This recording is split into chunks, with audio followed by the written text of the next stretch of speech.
મને વિદ્યાર્થી મિત્રો આપણે લેક્ચર 3 આનુવંશિકતાની ભિન્નતા આપણે પહેલાં બે લેક્ચરની અંદર કયા કયા ટોપિકનો અભ્યાસ કરી ગયા એની વાત કરી લઈએ અને આજે ત્રીજા લેક્ચરની અંદર કયા કયા ટોપિક ભણવાના છે એ પણ તમને વાત કરી દઉં. ચલો, પહેલા લેક્ચરની અંદર આપણે જનીન વિદ્યાનો શબ્દ વિલિયમ બેટ્સને ઉચ્ચારેલો. બરાબર, જ્યારે જનીન વિદ્યાના પાસા તો મુખ્ય બે પાસાઓનો અભ્યાસ થાય છે. એક તો આનુવંશિકતા છે અને બીજું ભિન્નતા. આનુવંશિકતા વિશે વાત કરીને માતા પિતાના લક્ષણો સંતતિમાં ઉતરી આવે સમજવાનું ચેપ્ટર છે. એ ટૂંકમાં સમજવાનું કોનું બાળક છે જોઈને ખબર પડે તેને આપણે કહીશું આનુવંશિકતા.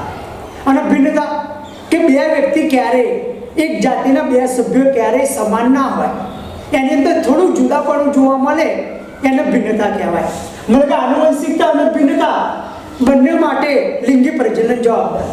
ભાઈ, આનુવંશિકતાનો ઇતિહાસ વિશે વાત કરેલી કે આનુવંશિકતાનું જ્ઞાનની સંકલ્પના કંઈ નવી નહીં. બહુ પ્રાચીન સમયથી ઈસવીસન પૂર્વે 8000 થી 1000 વર્ષ પહેલાં મનુષ્યને એનું જ્ઞાન હતું.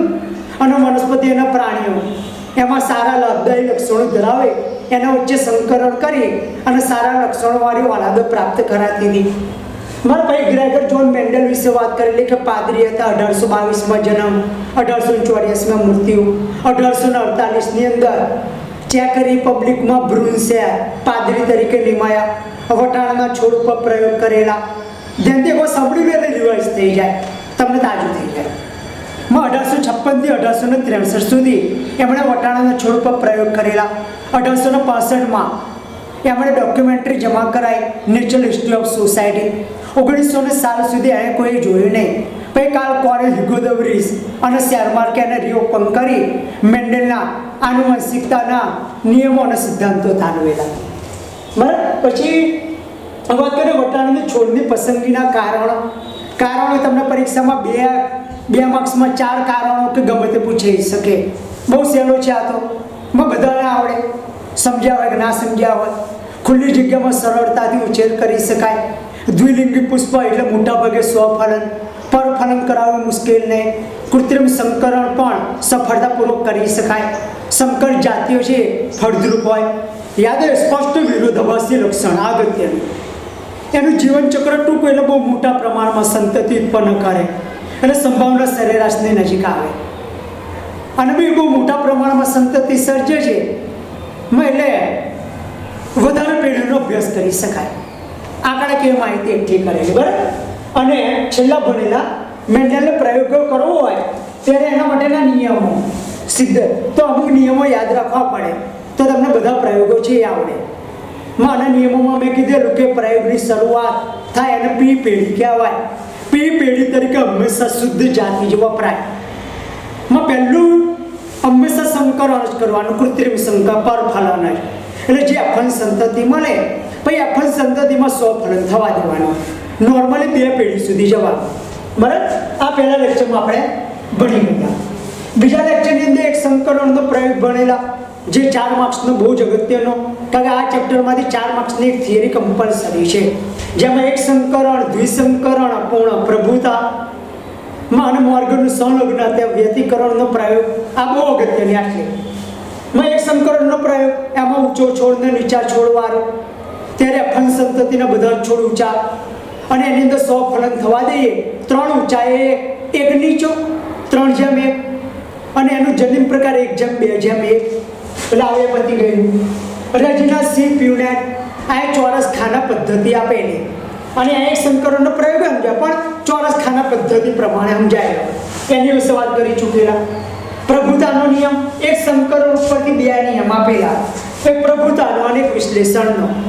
આ પ્રભુતાનો નિયમ છે એ જ્યારે 2 વિરોધાભાસી લક્ષણો હોય, મને કે જ્યારે કોઈ સજીવ એની અંદર એક લક્ષણ માટે 2 ભિન્ન વૈકલ્પિક કારકો આવેલા હોય ત્યારે એક વૈકલ્પિક કારક પોતાની અભિવ્યક્તિ દર્શાવે, બીજો અવ્યક્ત રહે. જે અભિવ્યક્તિ દર્શાવે એને પ્રભાવિત, જે અવ્યક્ત રહે એને પ્રચ્છન્ન. એની સમજૂતી બની ગયેલા. વિશ્લેષણનો નિયમ આની અંદર એવું કીધેલું કે જ્યારે 2 વિરોધી લક્ષણની જોડી એને સાથે સામેલ કરીએ આ રીતે એકમાં જ. જ્યારે 2 વિરોધી લક્ષણની જોડીને સાથે સામેલ કરીએ ત્યારે એકબીજા જોડે મિશ્ર થયા વગર એકબીજાની સાથે રહે. જ્યારે પ્રજનન કોષોનું નિર્માણ થાય એટલે બંને છૂટા પડે અને દરેક પ્રજનન કોષમાં એક લક્ષણ માટેનું એક જનીન, એને જન્યુઓની શુદ્ધતાનો નિયમ. સજીવ લક્ષણ માટે સમયુગ્મી કે અવિષમયુગ્મી હોય, પણ જન્યુ છે ને એ તે જે તે લક્ષણની અભિવ્યક્તિ માટે હંમેશા શુદ્ધ જ હોય. મેં એટલે આની વિશે વાત કરી છું પહેલાં, મતલબ કે 2 લેક્ચરનું પૂરું. ત્રીજો લેક્ચર આપણે આજે શું ભણવાના છે? એક અગત્યનો પ્રયોગ છે 3 માર્ક્સનો, કસોટી સંકરણનો. દ્વિસંકરણનો પ્રયોગ છે, પછી મુક્ત વિશ્લેષણનો નિયમ છે. એ દ્વિસંકરણના પ્રયોગ ઉપર મુક્ત વિશ્લેષણનો નિયમ આપેલો અને ભણીશું અપૂર્ણ પ્રભુતા.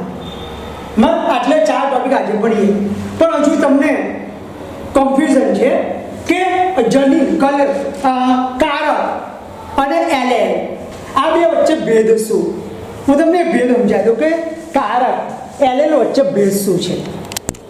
જો કારક અને એલેલ વચ્ચે ભેદ આટલો છે કે કારક મેન્ડેલે શબ્દ ઉચ્ચારેલો, આ કારક. આગળ જતા જોન્સન નામના વૈજ્ઞાનિકે 1909માં જનીન શબ્દ ઉચ્ચારેલો. મને કે જનીન અને કારક એક જ છે. જનીન કોને કહેવાય? મેં તમને કીધેલું, જનીન હંમેશા ડીએનએ પર હોય અને ડીએનએની એક શૃંખલા ઉપર હોય જે ચોક્કસ લક્ષણ માટે માહિતી ધરાવતો હોય. આ બનાવશે એમઆરએનએ, એમઆરએનએ બનાવે પ્રોટીન અને પ્રોટીન એક લક્ષણ વ્યક્ત કરે. રંગસૂત્રો હંમેશા જોડમાં હોય અને જનીન પણ હંમેશા જોડમાં. તો એને જનીન છે એવો એક જોડમાં બતાવ્યા છે. મતલબ કે કારક મેન્ડેલે કોને કલ્પના કરેલી કારક કે વારસાગત લક્ષણ માટે જવાબદાર ઘટક છે એના માટે કારક શબ્દ ઉચ્ચારેલો, જનીન શબ્દ ઉચ્ચારેલો. એટલે કારક એટલે ક્લિયર. એલેલ કોને કહેવાય? જ્યારે 2 વિરોધાભાસી અભિવ્યક્તિઓ સાથે હોય, મને કે એક રંગસૂત્ર ઉપર પ્રભાવિત અને એક રંગસૂત્ર પર પ્રચ્છન્ન હોય, ત્યારે આવા 2 વૈકલ્પિક કારકો આવેલા હોય. એક જનીનના 2 વૈકલ્પિક કારકો નોર્મલી હોય, તો આ 2 વૈકલ્પિક કારકો આવેલા હોય ત્યારે એને એકબીજાના એલેલ કહેવાય. એલેલ એટલે 2 વિરોધાભાસી અભિવ્યક્તિઓ આવેલી હોય, મને કે 2 વૈકલ્પિક કારકો આવેલા હોય આવા, ત્યારે આપણે એને એલેલ કહીશું. ક્લિયર? તો હવે આપણે ત્રીજું લેક્ચર ચાલુ કરીએ અને એની અંદર પહેલો પ્રયોગ કસોટી સંકરણ સ્ટાર્ટ કરીશું. ચાલો મિત્રો, અગત્યનો પ્રશ્ન એક આપણે ભણ્યો છે અને એ પ્રશ્ન છે કસોટી સંકરણ એટલે શું? 3 માર્ક્સનો પ્રશ્ન છે, બરાબર? હવે કસોટી સંકરણ કોને કહેવાય? તો મેન્ડેલે, તમને ખબર છે કે વટાણાનો છોડ ઊંચો હોય એટલે કેપિટલ સી સમયુગ્મી જોવા મળે અને વિષમયુગ્મી હોય, મતલબ કે કેપિટલ ટી અને સ્મોલ ટી હોય વિષમયુગ્મી, તો પણ ઊંચો જોવા મળે. મતલબ કે બંનેના દેખાવ સ્વરૂપે ખરખા, આનો અને આનો દેખાવ સ્વરૂપે ખરખા, એનો અલગ પાડી ના શકાય. તો એને શોધવાનું કેમનો કે કયો શુદ્ધ છે અને કયો અશુદ્ધ છે, કયો મિશ્ર છે, આ બેનો ઓળખવાનો કેમનો? દેખાવમાં તો 2 હરખા જ છે, તો અલગ પાડવાના કેમ ના? તો અંદર જઈને જોવાનું કે અંદર કેપિટલ ટી સ્મોલ ટી લખેલો છે, એને તો ખબર નહીં પડે. એટલે મેન્ડેલે છે આઈડિયા વાપરી. એના માટે એક પદ્ધતિ વિકસાઈ અને એ છે કસોટી સંકરણ. એટલે કે જ્યારે કોઈ સજીવ લક્ષણ માટે સમયુગ્મી છે કે વિષમયુગ્મી એ નક્કી કરવા માટે યોજાતું સંકરણ એને કસોટી સંકરણ કહેવાય. આપણને તો ખબર છે કે સમયુગ્મી છોડ હોય એ ઊંચો હોય, વિષમયુગ્મી છોડ હોય આ બંને ઊંચા હોય છે. તો કામ એવું કરીશું કે આપણને છોડ ઊંચો આપી દીધો છે, આપણને ખબર નહીં કે સમયુગ્મી છે કે વિષમયુગ્મી, કારણ કે 2 દેખાવમાં તે ખરખા જ છે. આને છોડો કેમ ન પાડે? તો આપણને જે છોડ ઊંચો આપી દીધો હોય એને બંને લક્ષણ માટે પ્રચ્છન્ન હોય એવો સજીવ જોડે સંકરણ કરવાનું. આનો મતલબ બંને લક્ષણ માટે પ્રચ્છન્ન એટલે સ્મોલ ટી, મતલબ કે નીચા છોડ જોડે સંકરણ કરવાનું. જો નીચા છોડ જોડે સંકરણ કરીશું એટલે આપણને 2 પ્રકારના પરિણામો સંભવી શકે. જે પરિણામ મળે ને એની પર નક્કી થાય કે આપણે જે લીધેલો ઊંચો છોડ એ કયા પ્રકારનો હતો, સમયુગ્મી હતો કે વિષમયુગ્મી. એટલે પહેલી વ્યાખ્યા સમજી લો કે જ્યારે કોઈ સજીવ લક્ષણ માટે સમયુગ્મી છે કે વિષમયુગ્મી એ નક્કી કરવા માટે યોજાતું સંકરણ એને કસોટી સંકરણ કહેવાય. તમને કહું મેન્ડેલના પ્રયોગમાં ઊંચો છોડ છે એ સમયુગ્મી છે, ઊંચો છોડ સમયુગ્મી સમયુગ્મી બંને છોડ ઊંચા જોવા મળે છે. માં તો આપણે કરીશું એવું કે બંને લક્ષણ માટે પ્રચ્છન્ન હોય એવા સજીવ જોડે સંકરણ કરીશું, ત્યારે બે પ્રકારના પરિણામો આપણને મળશે. તો માની લો કે આપણે એવું કરીશું, આપણને આપી દીધું છે ઊંચો છોડ. હવે આપણને ખબર નહીં ઊંચો છોડ કેપિટલ ટી છે કે ભાઈ કેપિટલ ટી સ્મોલ ટી છે. એનું સંકલન આપણે બંને લક્ષણ માટે પ્રચ્છન્ન એટલે નીચો જ હોય સ્મોલ ટી જોડે કરીશું, એટલે આપણને બે પ્રકારના પરિણામો મળશે. કયું પરિણામ મળે છે એની પર આપણે નક્કી કરીશું કે આપણને આપેલો છોડ હતો કયો હતો. આપણે જોઈએ ચાર્ટ સ્વરૂપે પ્યુનેટ સ્ક્વેર પદ્ધતિ પ્રમાણે જોઈએ, તમને આઈડિયા આવી જાય. જો આપણે કામ કરીએ, આપણને ખબર નહીં કે આપણને આપેલો છોડ છે કદાચ કેપિટલ ટી હશે, કદાચ કેપિટલ ટી સ્મોલ મને કે આવે કદાચ સમયુગ્મી હશે, કદાચ હશે એવી સમયુગ્મી. સમજો એક જ વાર સમજી લેશો આવી ગયું એવી સમયુગ્મી. આપણે કામ એવું કરીશું, બંને લક્ષણ માટે પ્રચ્છન્ન હોય એવો સજીવ જોડે સંકલન, મતલબ કે સ્મોલ ટી જોડે બંને લક્ષણ માટે પ્રચ્છન્ન હોય સ્મોલ ટી જોડે સંકલન કરીશું. મતલબ આવ્યા છે સમયુગ્મી નીચાશો.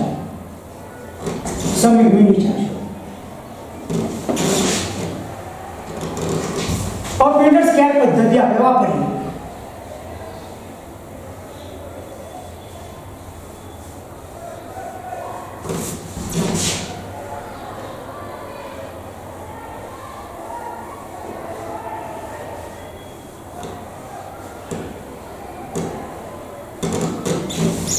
ચલો આવ્યા બે પ્રકારના જન્યુ બનાવશે. આવ્યા બે જન્યુ કઈ પ્રકારના? આમ તો કેપિટલ ટી અહીં આગળ સ્મોલ ટી. અહીંયા આગળ જન્યુમાં વાત કરીએ તો અહીંયા આગળ બે પ્રકારના, અહીં એક પ્રકારના. અહીં આગળ કેપિટલ ટી સ્મોલ ટી, અહીં આગળ સ્મોલ ટી. બરાબર? પ્યુનેટ સ્ક્વેર પદ્ધતિ આપણે શીખવાડી દીધી છે, તમને આવડશે હવે જોડાણ. જન્યુઓને બતાયા ચોરસ ખાનાની બહાર અને એના વડે ઉત્પન્ન થતી સંતતિ છે સંભવિત સંતતિ એને ચોરસ ખાનાની અંદર. તમે ભૂલ કઈ કરો છો? તમે એગ્રી છે F1 સંતતિ લખો છો અને એગ્રી તમે લખો છો F2 સંતતિ. આ બંને F1 સંતતિ જ છે. આ ભૂલ ના કરશો, હોશિયાર છોકરાઓ ભૂલ કરી દેશે. આને F2 સંતતિ ક્યારે કહેવાય? આ જે મળે અને આની વચ્ચે આપણે સ્વફલન કરાવીએ ત્યારે F2 સંતતિ મળે. પણ આપણે આની અંદર થોડું સ્વફલન કરાય. આ પ્રયોગ અલગ છે અને આખો પ્રયોગ અલગ છે. એટલે આની અફલ સંતતિ આ અને આની અફલ સંતતિ આ, એક આ મગજમાં રાખજો. સારું, આ બે જોડાય એટલે મળશે કેપિટલ ટી સ્મોલ ટી. આ અને આ જોડાશે એટલે કેપિટલ ટી સ્મોલ ટી. આ અને આ જોડાશે એટલે કેપિટલ ટી સ્મોલ ટી. ફરી આ અને આ જોડાશે એટલે કેપિટલ ટી સ્મોલ ટી. મને કે બધા સમયુગ્મી મળ્યા, મતલબ એફલ સંતતિના 100% છોડ આપણને ઊંચા જોવા મળ્યા. તો આની પર શું આઈડિયા આવે? જો એફલ સંતતિના બધા છોડ ઊંચા જોવા મળે તો આપણને આપેલો ઊંચો છોડ છે એ સમયુગ્મી છે એવું કહેવાય. આ એક પરિણામ. બીજું પરિણામ જોઈએ આની અંદર. ચલો, એફલ સંતતિ અહીં ગઈ કેપિટલ ટી અને સ્મોલ ટી, અહીં ગઈ સ્મોલ ટી. ફરી by capital T small T અને સ્મોલ ટી. તમે અહીંયા કરી જુઓ, આ છોડ છે એવે ઊંચા જોવા મળશે એવી સમજ ઊંચા. આ છોડ છે 50% નીચા જોવા મળશે. આનો મતલબ એવો થયો, જો એફલ સંતતિમાં 50% છોડ ઊંચા જોવા મળે અને 50% છોડ જો નીચા જોવા મળે તો આપણને આપેલો જે ઊંચો છોડ છે એવો સમયુગ્મી. મને કે પરિણામ ઉપરથી ખબર પડે. સિમ્પલ વાત છે, તમે સમજી લો કે આપણને ઊંચો છોડ આપી દીધો છે, એને બંને લક્ષણ માટે પ્રચ્છન્ન હોય એવો નીચો છોડ લેવાનો. આની પરાગૃત લઈ આની પર છાંટીને કોથળી ચડાવી દીધી. જે દાણા મળે ફલન થઈને દાણા મળે એને દાટીને જો બધા છોડ ઊંચા જોવા મળે તો આપણને આપેલો જે ઊંચો છોડ હતો એ સમયુગ્મી કહેવાય. પણ જો આપણે દાણા રોપ્યા અને જે બધા છોડ થાય એમાં 50% છોડ ઊંચા 50% છોડ નીચા જોવા મળે તો આપણને આપેલો ઊંચો છોડ છે એવો વિષમયુગ્મી પ્રકારનો છે એવું કહેવાય. ક્લિયર? એટલે બે પ્રકારના પરિણામો મળે માં કે અફન સંતતિના બધા જ છોડ આપણને ઊંચા જોવા મળે તો આપણને આપેલો જે ઊંચો છોડ હતો એ સમયુગ્મી મતલબ શુદ્ધ હતો એમ ક્લિયર. મેન્ડલે આ રીતે ઓળખીને શુદ્ધ જાતિઓ વચ્ચે સંકરણ કરતો હતો અને એફન સંતતિની અંદર 50% છોડ ઊંચા અને 50% છોડ નીચા જોવા મળે તો આપણને જે આપેલો ઊંચો છોડ હતો ને એવો વિષમયુગ્મી હતો એમ કહેવાય, શુદ્ધ નહીં એમ કહેવાય. કારણ કે પી પેઢી તરીકે શુદ્ધ જાતિ નહીં પડે તે શુદ્ધ જાતિને ઓળખવા માટેની આવી આ પદ્ધતિ જે છે કસોટી સંકરણ સિમ્પલ છે. આની પરથી એમસીક્યુ પણ પૂછાય છે, આપણે એમસીક્યુ સોલ્વ કરીશું. એક વાર મને ધ્યાનથી સાંભળી લો કે આ કોઈ સજીવ લક્ષણ માટે સમયુગ્મી છે કે વિષમયુગ્મી, બસ એ શોધવા માટેનો પ્રયોગ એને કહીશું કસોટી સંકરણ. તમને ખબર છે કે સમયુગ્મી છોડ હોય એ સમયુગ્મી છોડે ઊંચા જોવા મળે, વિષમયુગ્મી છોડે ઊંચા જોવા મળે, એને બંને લક્ષણ માટે પ્રચ્છન્ન હોય એવા સજીવ જોડે સંકરણ કરવાનું છે. ક્લિયર. તે ટોપિક આપણે પૂરો થયો કસોટી સંકરણનો. હવે આગળનો ટોપિક જોઈએ દ્વિસંકરણનો પ્રયોગ. બહુ અગત્યનો પ્રશ્ન 2020માં પણ પૂછેલો છે 4 માર્ક્સનો પ્રશ્ન આવો છે. દ્વિસંકરણ મેન્ડેલનો દ્વિસંકરણનો પ્રયોગ ગમે તે બે લક્ષણ તમને પણ આપી દે અને એના આધારે પ્રયોગ કરવાનો એકવાર સમજી લેશો તૈયારીમાં આવડી જાય એવું છે. વ્યાખ્યા એક સંકરણની જેમ જ બે લક્ષણના વારસા ગમનને ધ્યાનમાં રાખી અને યોજાતું સંકરણ એનો દ્વિસંકરણનો પ્રયોગ. તો હવે બે લક્ષણો લેવા પડશે. એના માટે વટાણાનો છોડ જો આપણે અને વટાણાનો છોડ એની અંદર બે લક્ષણ લેવા પડશે. એટલે બે લક્ષણોમાં વાત કરીએ તો બીજનો આકાર અને બીજનો રંગ લઈએ. એક બાજુ લઈએ બીજનો આકાર, બીજી બાજુ બીજનો રંગ.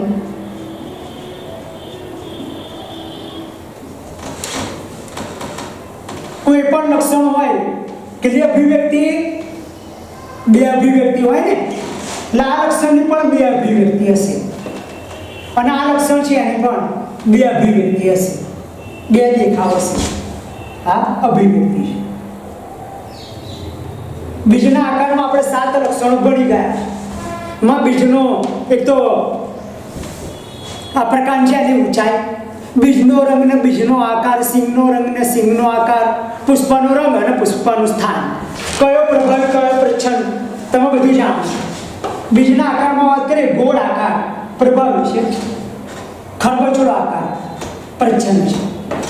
મેં તમને કીધું આને અંગ્રેજીમાં ફેરવી દેવાનું, આને અંગ્રેજીમાં ગોળ અંગ્રેજીમાં કે રાઉન્ડ એટલે કેપિટલ આર. તો ખરબચા માટે એને જ વાપરવાનો, પણ સ્મોલ આર વાપરવાનો. કેમ? કારણ કે પ્રભાવી માટે કેપિટલ શબ્દ વાપરીએ છીએ એટલે હવે પ્રભાવી અભિવ્યક્તિ છે. અને આ કેસમાં જોવા મળે એવી પ્રચ્છન્ન અભિવ્યક્તિ. બીજના રંગમાં વાત કરીએ તો તમને ખબર છે કે પીળો રંગ પ્રભાવી છે, બીજનો લીલો રંગ પ્રચ્છન્ન. પીળો પ્રભાવી એટલે પરિપક્વ બીજ હોય ને, પીળા રંગનું હોય. આપણે જે બીજ લાવ્યા પરિપક્વ કાચા બીજ હોય છે, વટાણાની સિંગ ખોલીએ અને લીલા રંગના દાણા મળે છે એ કાચા હોય છે અને પરિપક્વ સુકાય એટલે પીળા રંગના દેખાય. પીળાને યાલો કહેવાય એટલે કેપિટલ હોય, અહીં સ્મોલ હોય. આ બેમાં ધ્યાન રાખજો, કેપિટલ હોય સ્મોલ હોય. સામે વાળો તપાસના અમને કમ્પ્લીટ હોય ખબર પડી છે કયો કેપિટલ છે કયો સ્મોલ છે. હવે આ પ્રભાવી અભિવ્યક્તિ છે અને હવે આ છે પ્રચ્છન્ન અભિવ્યક્તિ. લખાણ બહુ ઓછું છે, લખાણ ઓછું છે જે છે ચાર્ટ ઉપર જ છે એટલે ચાર્ટમાં તમારે બરોબર ધ્યાન રાખી લેવાનું. મને પહેલા વ્યાખ્યા આપવાની કે બે લક્ષણના વારસા ગમનને ધ્યાનમાં રાખી યોજાતું સંકરણ એને દ્વિસંકરણનો પ્રયોગ. તો વટાણાના છોડમાં હવે બે લક્ષણ એટલે બીજનો રંગ, બીજનો આકાર અને બીજનો રંગ. બીજના આકારમાં વાત કરીએ ગોળ આકાર માટે જવાબદાર છે કેપિટલ આર, ખરબચડા આકાર માટે જવાબદાર છે સ્મોલ આર પર પ્રભાવી. બીજના રંગમાં વાત કરીએ તો શુદ્ધ એટલે પીળા રંગ માટે જવાબદાર છે કેપિટલ વાય, એવા લીલા રંગ માટે જવાબદાર છે ને સ્મોલ વાય પર પ્રભાવી છે. હવે પી પેઢી લેવી છે તમને કહો પી પેઢી તરીકે હંમેશા શુદ્ધ જાતિ જ વપરાય. શુદ્ધ જાતિ એટલે તમે સમજો એ લખવામાં ભૂલ કરો છો. અને આનો આ તમે પ્રેક્ટિકલ એ કરવાનું છે, દાણા ગોઠવીને 16 દાણા કે 32 દાણા ગોઠવીને.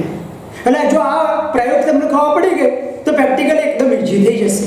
તો ધ્યાન રાખજો, આપણે શુદ્ધ ગોળ આકારના લેવા, એનો મતલબ કે આપણે કેપિટલ આર લઈશું તો હવે શુદ્ધ થઈ. એક રંગસૂત્રની જોડ પર આના માટે જવાબદાર જનીનો છે એવું માની લો તો આ શુદ્ધ થયું. પછી બીજું લક્ષણ એ લેવાનું, અને આની અંદર પ્રભાવી આ છે પીળો, એટલે શુદ્ધ પીળા રંગના બીજે ગોળ તો ખરા, પણ પીળા રંગના એવા હોવા જોઈએ. એટલે કેપિટલ વાય લેવા પડે. હવે બે જોડ લેવી પડે, તમે ગુણ અહીં કરી નાખો. અને એવી રીતે શુદ્ધ બીજી લેવી પડશે ને પી પેઢી, એમાં શુદ્ધ ખરબચડા આકારના બીજ, ખરબચડા આકાર માટે સ્મોલ આર હશે તો આ શુદ્ધ થયા. અને શુદ્ધ લીલા રંગના બીજ, એક જ દાણો છે, મારો દાણો લીલો એ છે અને ખરબચડો એ છે. લીલા રંગ માટે સ્મોલ વાય અને ખરબચડા આકાર માટે સ્મોલ આર આ પી પેઢી તરીકે લઈશું અને પ્રયોગની શરૂઆત કરીશું. પહેલા પ્રયોગમાં આ બંને વચ્ચે પરફલન સંકલન કરાવવાનું. એટલે જે દાણા મળશે એને રોપીશું, જે વનસ્પતિ મળશે આપણે અખંડ સંતતિ કહીશું. બરાબર? સારું, જે દાણા મળશે એ દાણા કયા કલરના હશે અને કેવો આકાર હશે એ આપણે અખંડ સંતતિ. પછી એને ઉગાડીશું ને જે છોડ થાય, છોડની અંદર થવા દઈશું સ્વફલન. અખંડ સંતતિમાં સ્વફલન થવા દઈશું અને એની અંદર જે દાણા મળશે એ દાણાનો આકાર અને રંગ કેવો છે એ ચેક કરો અને એને એપ્ટુ સંતતિ કહીશું. તો આપણે હવે ચાર્ટ જોઈએ. તમને લખાણ ખ્યાલ આવી ગયો મને? હવે ચાર્ટ જોઈએ એકવાર. ચલો આપણે કામ કરીએ. સિદ્ધ ગોળ આકાર, પીળો રંગ, ક્લિયર? સિદ્ધ ખરબચડો આકાર અને લીલો રંગ. આ આપણી થઈ પી પેઢી.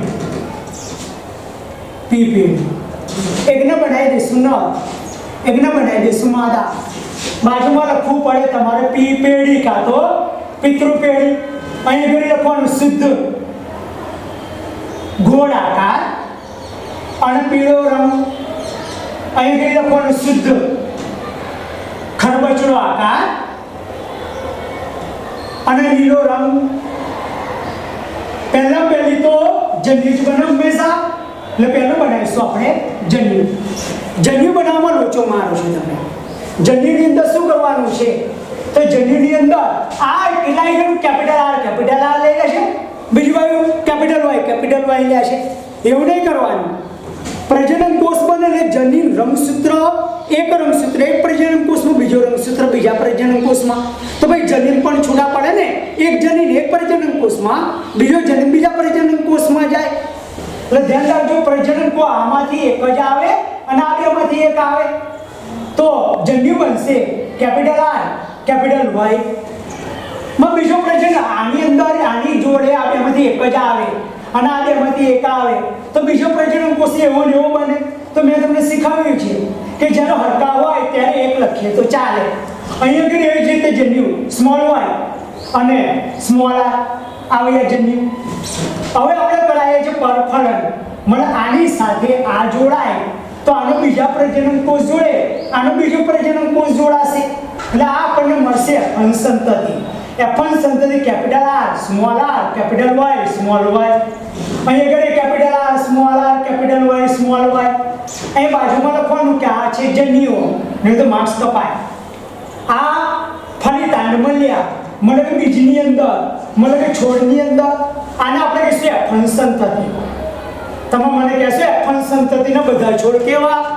તે અહીં કેપિટલ આર છે એટલે સ્મોલ આરના લક્ષણને વ્યક્ત ના થવા દે, એટલે ગોળ આકારના તો ખરા અને કેપિટલ વાય છે બંનેમાં, એટલે પીળા રંગના ખરા. મને એક પિતૃને મળતા આવે છે એ વાત છે દેખાવમાં કે ગોળ અખંડ સંતતિના બધા છોડ, પીળો રંગ અને ગોળ આકારના બીજવાળા છોડ.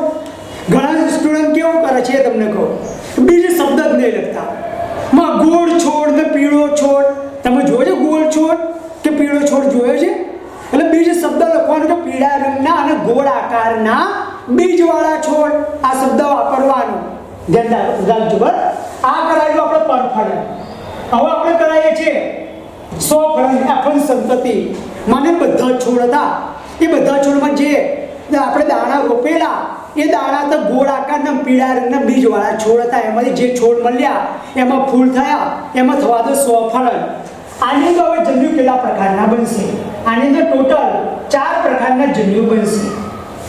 જો કેપિટલ R જોડે કેપિટલ Y જોડાય તો બીજો પ્રજનન કોષ નક્કી. સ્મોલ r જોડે સ્મોલ y જોડાવાનો. પણ જો કેપિટલ R જોડે સ્મોલ y પણ જોડે છે કે આ બેમાંથી એક આવે ને આ બેમાંથી એક આવે. એટલે કેપિટલ R જોડે સ્મોલ y પણ જોડે છે કે જો આની સાથે જોડાય તો બીજા પ્રજનન કોષમાં નક્કી સ્મોલ r જોડે કેપિટલ y જોડાશે.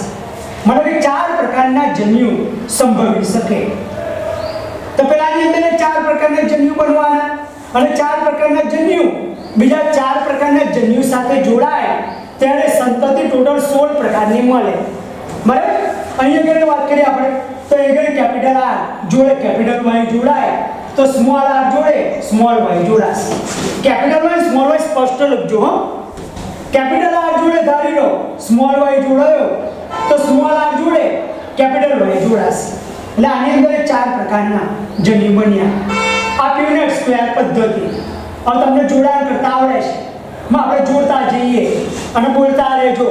પહેલા ખાનામાં કોણ આવશે? Capital R capital R, capital Y capital Y.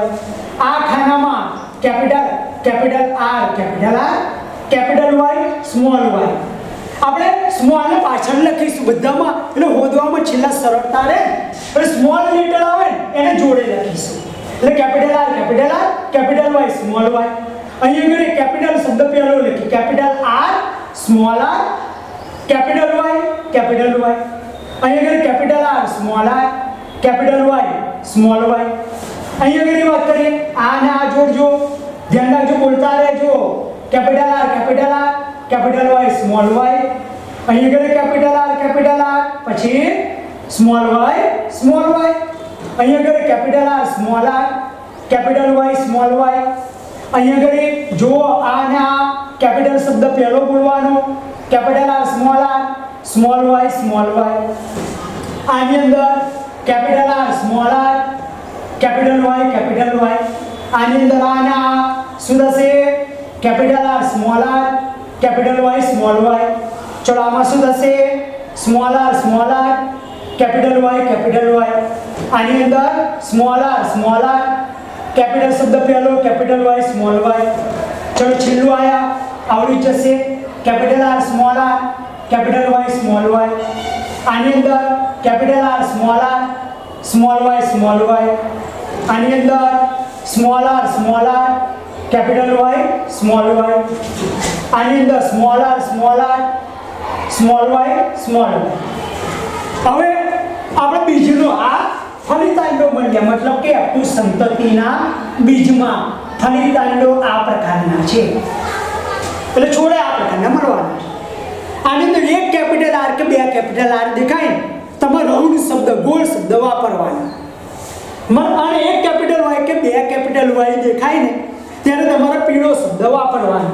અહીંયા આગળ સંતતિ કયા પ્રકારની મળશે એ આપણે જોઈએ. સંતતિ તો આપણે વાત કરીએ ગોળ અને પીળા રંગના બીજવાળા છોડ મળશે. ગોળ ખરબચડા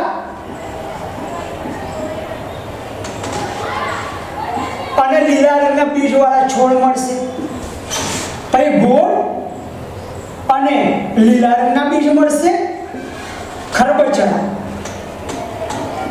અને પીળા રંગના બીજ મળશે.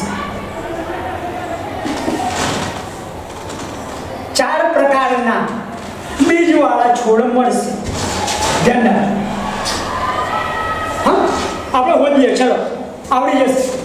અહીંયા આગળ ગોળ અને પીળો આ એક, ગોળ અને પીળો આ બે, આ ગોળ અને પીળો 3, આ ગોળ અને પીળો 4. ચલો કેટલા પતે છે? આ 1 આ 2 આ 3 આ 4 આવ્યા 5 આ 6 7. આ બધા ગોળ અને પીળા રંગના બીજવાળા 8 અને હવે 9. જોઈ બધામાં એક કેપિટલ આર છે અને બે છે, એટલે ગોળ તો કહીશું એક કે બે કેપિટલ વાય છે, એટલે પીળા રંગના પણ કહીશું. ટોટલ આપણને 9 મળે છે, તો એ લખી દે 9. ખરબચડા અને લીલા માટે યાદ કરો, આ તો બે પ્રચ્છન્ન છે. ખરબચડા માટે સ્મોલ આર અને લીલા માટે સ્મોલ વાય. આખા એમાં જોઈશું આ એકલો જ એવો છે કે આપણે ખરબચડા અને લીલા જોવા મળશે. એટલે હવે આ એટલે 16 માંથી 10 પતી ગયા, હવે 6 શોધવાના છે. હવે ગોળ માટે તમે શું જોશો? ગોળ માટે એક કે બે કેપિટલ આર, પણ લીલા માટે સ્મોલ વાય યાદ રહેશે. તો આપણે વાત કરીએ અને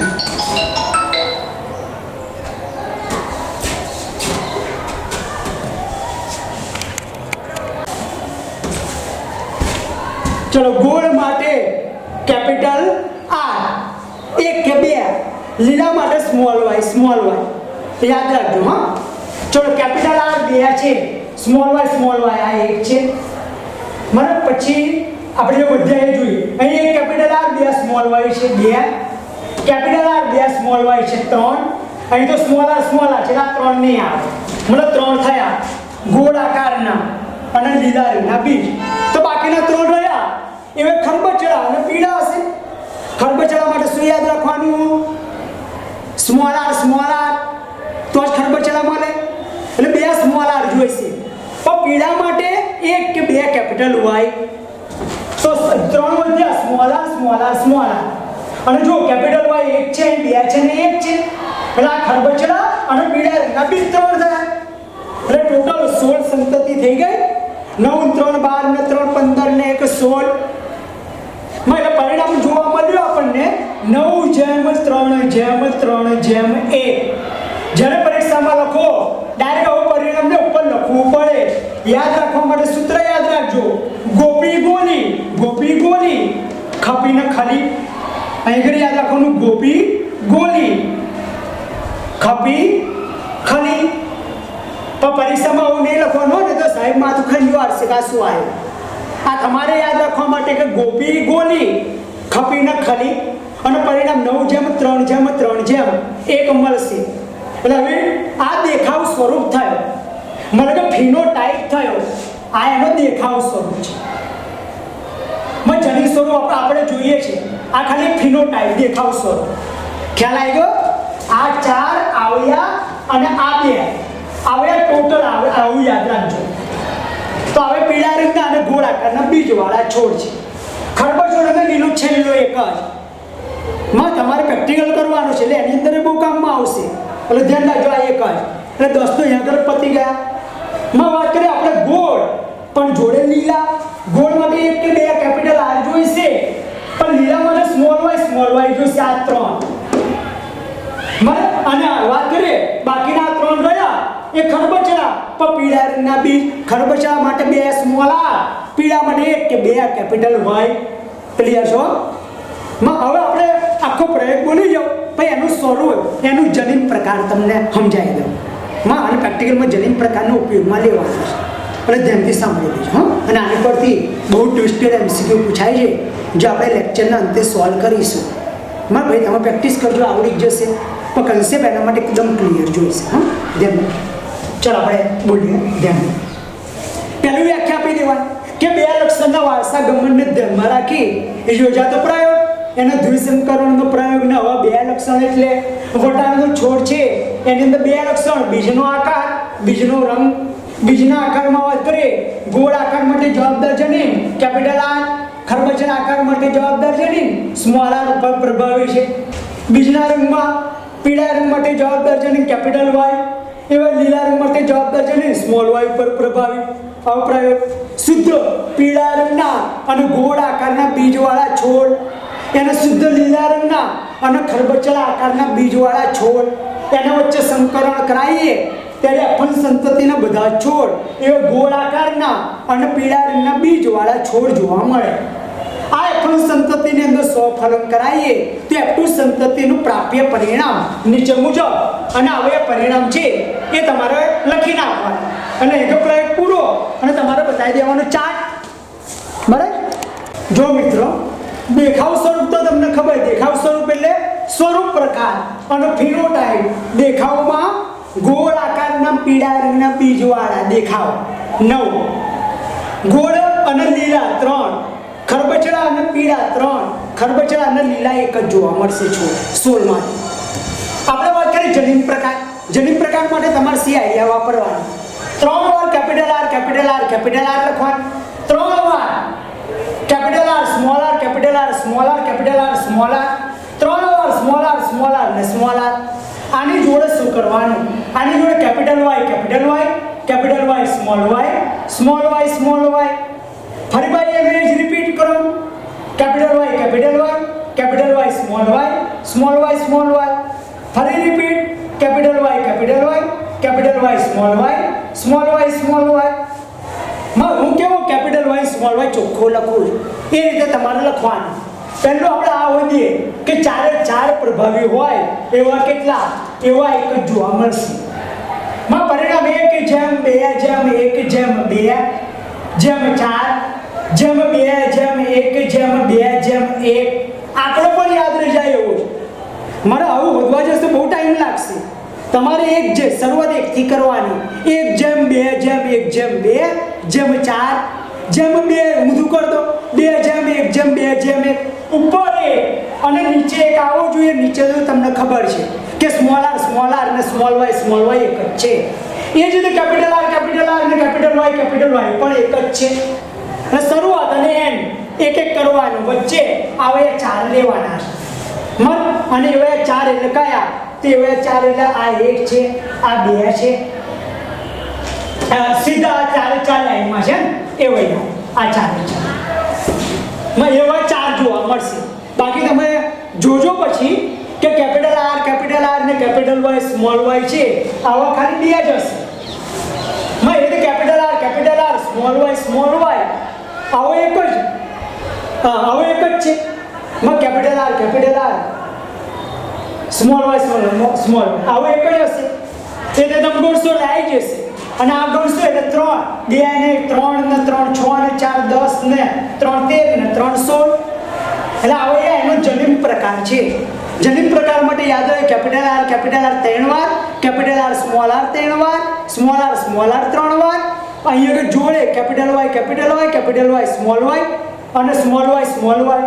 એ જ રીતે એ ઘરે 3 વાર કેપિટલ વાય સ્મોલ વાય અને એ જ રીતે રિપીટ કરો.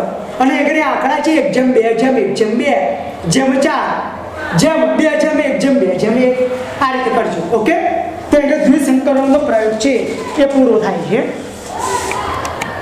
ચલો, અપૂર્ણ પ્રભુતા ભણવાનું હતું પણ નેક્સ્ટ લેક્ચરમાં લઈશું કારણ કે ટાઈમ ઘણો થઈ ગયો ધાર્યા કરતાં વધારે.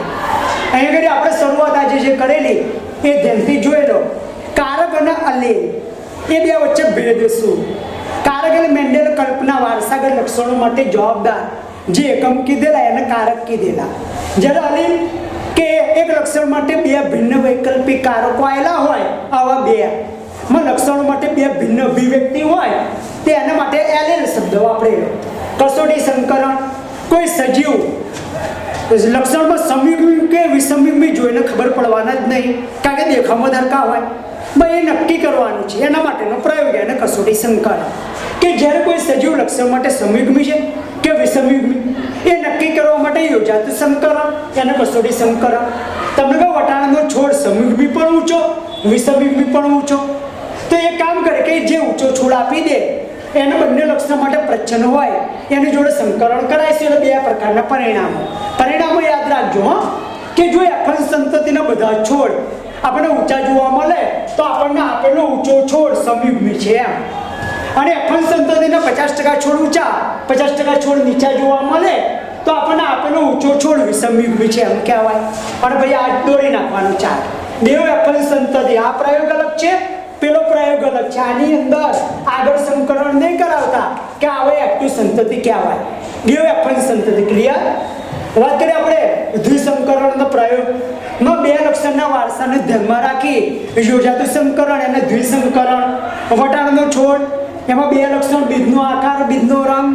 બીજના આકારમાં ગોળ આકાર માટે જવાબદાર જેને કેપિટલ આર, ખરબચડા આકાર માટે જવાબદાર જનીન સ્મોલ આર ઉપર પ્રભાવી. એ જ રીતે આગળ રંગમાં પીળા રંગ માટે જવાબદાર જનીન કેપિટલ વાય. ખરબચડા આકાર માટે જવાબદાર જનીન સ્મોલ આર ઉપર પ્રભાવી. લખાણ કે શુદ્ધ પીળા રંગના અને ગોળાકારના બીજવાળા છોડ, એને શુદ્ધ લીલા રંગના અને ખરબચડા આકારના બીજવાળા છોડ, એની જોડે સંકરણ કરાવીએ એટલે અફન સંતતિના બધા છોડ એ પીળા રંગના ગોળાકારના બીજવાળા છોડ મળે. એની તો સ્વફલન થવા દઈએ એટલે આ રીતે યાદ રાખજો એપ્ટુ સંતતિ મળે. આ એનો જનીન પ્રકાર મેં તમને શીખવ્યો એવો આ છે કે કેપિટલ આર ને કેપિટલ આર 3 વાર ને 1 જમ 2 જમ 1 જમ 2 જમ 4 જમ 2 જમ 1 જમ 2 જમ 1. ક્લિયર? અને આનું પરિણામ છે 9 જમ 3 જમ 3 જમ 1. આટલે સુધી ભણ્યા છે. આના પછી એક મુક્ત દ્વિસંકરણના પ્રયોગ ઉપરથી મુક્ત વિશ્લેષણનો નિયમ આપેલો અને એ મુક્ત વિશ્લેષણનો નિયમ આપણે જોઈ લઈએ. એટલે આ ચેપ્ટર મૂકીએ છે, પછી એને એમસીક્યુ જોઈશું આપણે. જો એક નાનો 2 માર્ક્સનો પ્રશ્ન. એક સંકરણના પ્રયોગ ઉપરથી 2 નિયમ આપેલા ને, પ્રભુતાનો નિયમ ને વિશ્લેષણનો નિયમ. એ જ રીતે દ્વિસંકરણનો પ્રયોગ તમે એકદમ ક્લિયર છો. તે એની પરથી એક નિયમ આપેલો અને એ નિયમ છે મુક્ત વિશ્લેષણનો નિયમ. યાદ રાખજો, એક સંકરણ ઉપરથી પ્રભુતા અને વિશ્લેષણ અને દ્વિસંકરણના પ્રયોગ ઉપરથી મુક્ત વિશ્લેષણનો નિયમ આપેલો. મુક્ત વિશ્લેષણ નિયમાઓ એક લક્ષણનું નિયમન કરનારા જનીન, એક લક્ષણનું નિયમન કરનારી જનીન છે ને જનીન, એવા બીજા લક્ષણનું નિયમન કરનારા જનીનથી સ્વતંત્ર હોય. મતલબ કે એક લક્ષણ બીજા લક્ષણ જોડે કોઈ લેવા દેવા નહીં. એમ ખ્યાલ આવે છે? એક લક્ષણનું નિયમન કરનારો આ જનીન છે માનવ, એને આ બીજા લક્ષણનું નિયમન કરનારા જનીનો છે એનાથી સ્વતંત્ર હોય છે. મતલબ એક જનીનને બીજા લક્ષણ, એક લક્ષણ માટે જવાબદાર જનીનને બીજા લક્ષણ જોડે કોઈ લેવા દેવા નહીં, એવું મેન્ડલ કહે છે. સમજૂતીમાં વાત કરીએ, એફન સંતતિ દ્વિસંકરણમાં પરિણામ આ હતું capital R small R capital Y small Y. માની લો કે કેપિટલ વાય જનીન એવો ગોળ આકાર માટે જવાબદાર જનીન કેપિટલ આર સાથે જોડાઈ શકે અને ખરબચડા આકાર માટે જવાબદાર જનીન સ્મોલ આર સાથે પણ જોડાઈ શકે. મતલબ કે કેપિટલ વાય છે બેમાંથી ગમે તેની સાથે જોડાઈ શકે. એને કોઈ પીળાને ગોળ જોડે કે ખરબચડા જોડે લેવા દેવા નહીં. એ જ રીતે લીલા રંગ માટે જવાબદાર જનીન સ્મોલ વાય છે એ ગોળ આકાર માટે જવાબદાર જનીન કેપિટલ આર અને ખરબચડા આકાર માટે જવાબદાર જનીન સ્મોલ આર સાથે જોડાઈ શકે છે. આના કારણે 4 પ્રકારના જન્યુ બને છે. Capital R capital Y small R capital Y, capital R small Y small R small Y. અને આના કારણે એપ્ટુ સંતતિનું પરિણામ 9 જમ 3 જમ 3 જમ 1 મળે છે.